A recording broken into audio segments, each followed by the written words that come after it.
सुप्रभात। व्याकरण में 18वां पाठ जो विराम चिन्ह है, तो विराम चिन्ह में इसके पहले एक वीडियो बनाकर भेजे, उसका दूसरा भाग जिसमें हम विराम चिन्ह के भेद, विराम चिन्ह प्रमुख रूप से जो 12 हम बताए थे, तो 12 में 7 को हम विस्तार से वर्णन कर चुके हैं। उसके बाद 8वां जो है वह निर्देशक है। निर्देशक के बारे में आप विस्तार से समझिए, जिसको डैश इंग्लिश में कहा जाता है। इस चिन्ह का प्रयोग निम्नलिखित स्थितियों में किया जाता है। उद्धरण कथन से पूर्व इसका प्रयोग किया जाता है।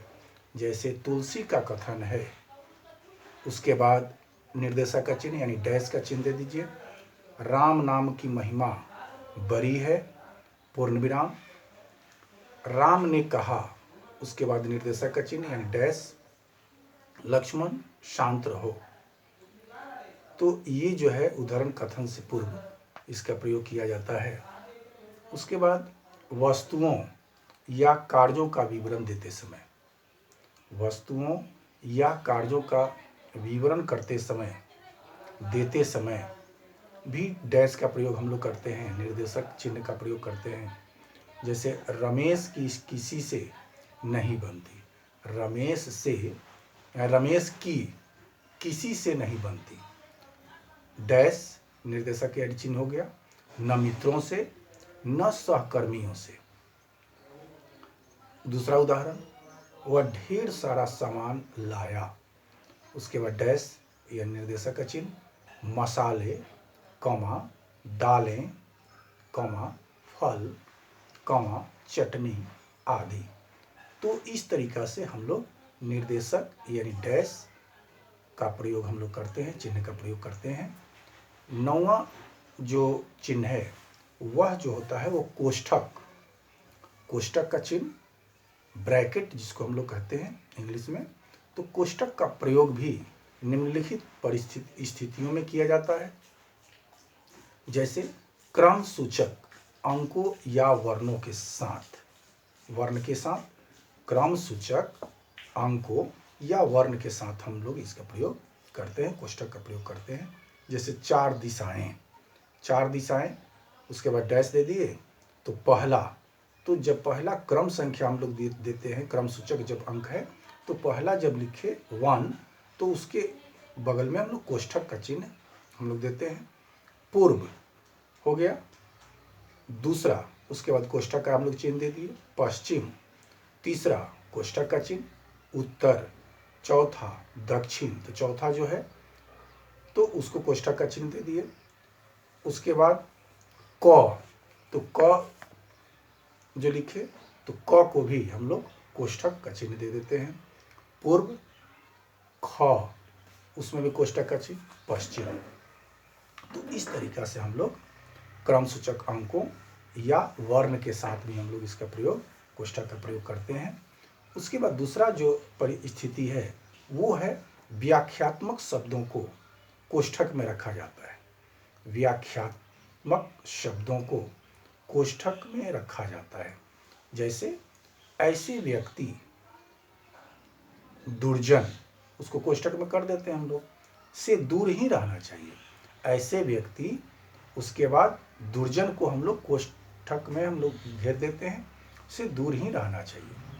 नाटक में दूसरा उदाहरण, नाटक में रंग संकेतों को कोष्ठक में रखा जाता है। तीसरा, अशोक उत्तेजित होकर, तो व्याख्यात्मक शब्द जो है उसको कोष्ठक में हम लोग रख देते हैं। उत्तेजित होकर उसको कोष्ठक में हम लोग रख दिए। दरवाजे बंद है तो खुल जाएंगे, दरवाजे बंद है तो खुल जाएंगे। तो ये हो गया कोष्ठक चिन्ह का प्रयोग किन परिस्थितियों में किया जाता है। उसके बाद 10वां है हंस पद जो चिन्ह है उसका प्रयोग हम लोग कब करते हैं, तो लिखते समय।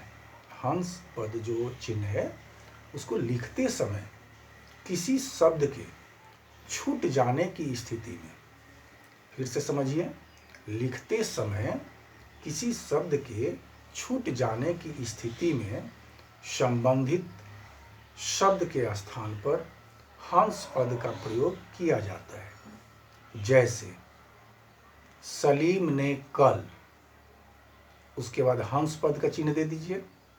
रखा है, तो उसमें रोजा जो है छूटा हुआ है, तो रोजा हम लोग उसको लुप्त कर दिए हैं, तो रोजा के जगह पर हम लोग हंस पद का जगह हम लोग छोड़ दिए, तो ये होता है हंस पद चिन्ह। 11वां है रेखांकन। तो रेखांकन जो चिन्ह है, इसका प्रयोग हम लोग कैसे करेंगे, जिसको अंडरलाइन हम लोग कहते हैं। तो वाक्य में यदि महत्वपूर्ण कोई भी शब्द हो, वाक्य में महत्वपूर्ण शब्द पद वाक्य को रेखांकित कर दिया जाता है। जैसे मुझे सोहन ने बुलाया था, मुझे सोहन ने बुलाया था, इसमें सोहन ने उसके नीचे रेखांकित किया गया है, जिसको हम लोग अंडरलाइन इंग्लिश में कहते हैं, और हिंदी में चिन्ह का प्रयोग कहेंगे तो रेखांकन, यानी उस चिन्ह को हम लोग रेखांकन कहेंगे। तो मुझे सोहन ने बुलाया था, तो सोहन ने के नीचे रेखांकित हम लोग कर दिए, यानी रेखांकन का चिन्ह दे दिए, अंडरलाइन का चिन्ह दे दीजिए। उसके बाद 12वां जो है चिन्ह, वो लाघव चिन्ह है। लाघव चिन्ह संक्षिप्त रूप लिखने के लिए, यानी शॉर्टकट में जो हम लोग लिखते हैं, संक्षिप्त रूप लिखने के लिए लाघव चिन्ह का प्रयोग किया जाता है। लाघव चिन्ह का प्रयोग कब किया जाता है, तो यदि कोई भी संक्षिप्त रूप लिखना है, छोटा करके लिखना है, तो उसमें हम लोग लाघव चिन्ह का प्रयोग कर देते हैं। तब समझ में आ जाता है कि इसके बाद भी कोई पूरा शब्द करना है। जैसे कृपया पृष्ठ उलटिए, तो कृपया क्री लिख करके लाघव चिन्ह का प्रयोग कर दिए, प्री लिख करके लाघव चिन्ह को लिख दिए, उ लिख करके लाघव चिन्ह को लिख दिए दे दिए। तो ये लाघव चिन्ह का जब प्रयोग हम लोग कर दिए, तो ये संक्षिप्त रूप हो गया, और उसको विस्तार से आप जब लिखते हैं तो कृपया पृष्ठ उलटिए। जैसे हम लोग लिखते हैं केंद्रीय माध्यमिक शिक्षा बोर्ड CBSE, तो के लिख करके लाघव चिन्ह, माँ लिख करके लाघव चिन्ह, सी लिख करके लाघव चिन्ह, और बो लिख करके लाघव चिन्ह।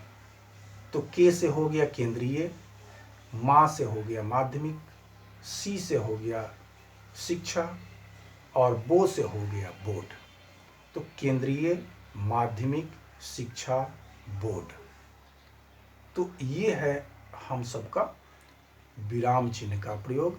विराम चिन्ह का प्रयोग हम लोग किस प्रकार से करेंगे, तो ये 12 चिन्हों को हम विस्तार से 2 वीडियो के माध्यम से हम आप लोगों को बनाकर भेज रहे हैं।